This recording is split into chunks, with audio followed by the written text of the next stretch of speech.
నాయకుడు అంటే ఎలా ఉండాలో తమిళనాడు ముఖ్యమంత్రి విజయ్ని చూసి నేర్చుకోవాలంటూ సోషల్ మీడియాలో నెటిజన్స్ కామెంట్స్ చేస్తున్నారు. ఎన్నికల ముందు ప్రతి నాయకుడు ఓట్ల కోసం ఇంటింటికి వెళ్లారు. ఏమేం చేయాలో అన్నీ చేస్తారు. కానీ ఎన్నికలు పూర్తయి పదవి చేపట్టిన తర్వాత జనాలను అంటరాని వాళ్లుగా చూస్తూ ఉంటారు ఈ మన నాయకులు. వాళ్ల మధ్యలోకి వచ్చేటప్పుడు పరదాలు పరుచుకుంటారు. హెలికాప్టర్లో ప్రయాణిస్తే చెట్ల క్రిందను కొట్టించేస్తూ ఉంటారు.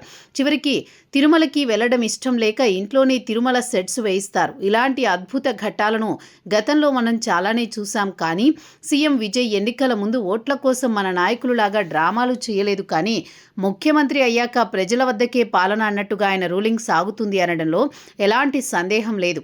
రీసెంట్గా ఆయన ప్రభుత్వ ఉద్యోగులను సన్మానిస్తోన్న సమయంలో ఒక గర్భిణీ స్త్రీ స్టేజీ మీదకు ఎక్కే పరిస్థితి లేని విషయాన్ని గమనించిన విజయ్ స్వయంగా తానే క్రిందకు దిగి ఆ గర్భిణీ స్త్రీని సన్మానించిన వీడియో సోషల్ మీడియాలో ఎంత వైరల్ అయిందో మనమంతా చూసాం. నేడు సీఎం విజయ్ సామాన్యులతో కలిసి ఆర్టీసీలో ప్రయాణించడం, అక్కడ ప్రయాణికులతో మమేకమై మాట్లాడడం వంటివి చూసాం.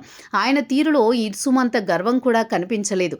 ముఖ్యమంత్రులను ఎక్కడా చూశాను చెప్పండి. ఇలా ఆయన పాలన ఏదైనా నేను చేసేదే చెప్తా, చెప్పిందే చేస్తా, ప్రజలే నా దేవుళ్ళు అన్నట్టుగా సాగుతోంది.